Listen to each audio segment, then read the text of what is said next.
আমি আমার তরফ থেকে যাগুলো আগে বলে দিচ্ছি, সেটা প্রথম হলো যে আমাদের চুক্তিটা 5 বছরের জন্য হয়েছে এবং চুক্তি ডিটেলসগুলো আমরা অতীতের মতো ডিসক্লোজ করছি না।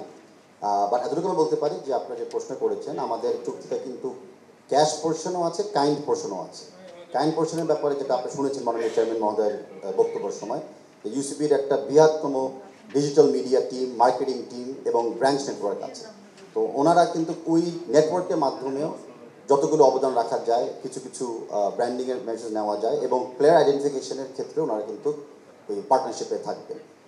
এর পাশাপাশি যে ক্যাশটা দিয়ে সরকার করবে, সেই ক্যাশটা তো আমরা ব্যবহার করবো প্লেয়ারদের উন্নয়নে এবং জাতীয় টিমের যতগুলো খরচ থাকে সেগুলো মেটানোর জন্য। আর 5 বছর পর্যন্ত আমাদের চুক্তি থাকবে। যত চুক্তি হোক, সব চুক্তিতে কিছু কন্ডিশনস থাকে।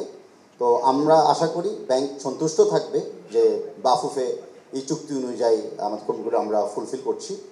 আর যদি ফুলফিল না করতে পারি, তাহলে তো ব্যাংক বলাচ্ছে সরমনাভাবে বাফুফের উচিত আগে থেকে সরে যাওয়া এই জায়গা থেকে। তবে আমি মনে করি যে বর্তমান ব্যাংকের যেই ইয়াং উদ্যোক্তারা আছেন, যে ইয়াং ম্যানেজমেন্ট আছেন এবং বিএফএফ এ যেই ইয়াং এক্সিকিউটিভ কমিটি আসছে, এই ভিশন আর এই স্ট্রেংথ আমাদেরকে আগামী 5 বছর সাকসেসফুলি জার্নিটাকে নিয়ে যাবে সামনের দিকে। আর যেই কারণে ইউসিবি এন্ড বিএফএফ এত লম্বা চুক্তি করে যাচ্ছে এই সময়তে, সেটা তো ইউসিবির ম্যানেজমেন্টই বলবে আপনাদেরকে। তবে আমার তরফ থেকে আমি বলতে পারি আপনাদেরকে, আপনারা সবাই জানেন যে নতুন এক্সিকিউটিভ কমিটির প্রথম 100 দিনে আমরা কিন্তু ফিফার ফাইন্যান্সিয়াল ইনস্টিটিউট থেকে চলে এসেছি। যে কোনো একটা ফাইন্যান্সিয়াল প্রতিষ্ঠান যখন কোনো জায়গায় ডিউ ডিলিজেন্স করে দেখতে চায় যে যার প্রতি স্পন্সর করতেছে তাদের ফাইন্যান্সিয়াল অবস্থা কীরকম।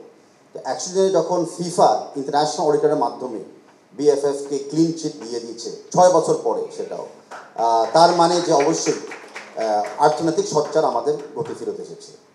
বিগত কিছু মাসে আপনি দেখেন যে আমাদের প্রস্তুতিগুলো কেমন যাচ্ছে। আমাদের 100 দিনে অলরেডি আমরা কিন্তু আন্ডার-15 টুর্নামেন্টটা শুরু করে দিয়েছিলাম, বয়সভিত্তিক যেটা। আমাদের ন্যাশনাল টিমসের প্রস্তুতি কিন্তু অনেক আগে বা শুরু হয়ে গেছে। ইতিমধ্যে আপনারা জানেন, বিশেষ করে সাংবাদিক ভাইরা জানেন যে রেকর্ড আমরা ক্রিয়েট করেছিলাম যে ইন্ডিয়াতে আমরা 60 জনের ভিসার পারমিশন আমরা নিয়ে এসেছিলাম, যেটা বিগত দিনগুলোতে কোনো ম্যানেজমেন্ট করতে পারে নাই, বিএফএফ এর বাইরেও। তো এগুলো হলো অ্যাচিভমেন্ট যেটা আমি শেয়ার করতে চাচ্ছি, যে কারণে আমি বিশ্বাস করি যে আমাদের পার্টনার আমাদের উপরে আস্থা রাখতে পারবেন, আর আমরাও আগামীতে আস্থাটাতে আমরা ফুলফিল করতে পারবো। আমার থেকে ধন্যবাদ। আমি চেয়ারম্যান সাহেবকে অনুরোধ করতেছি।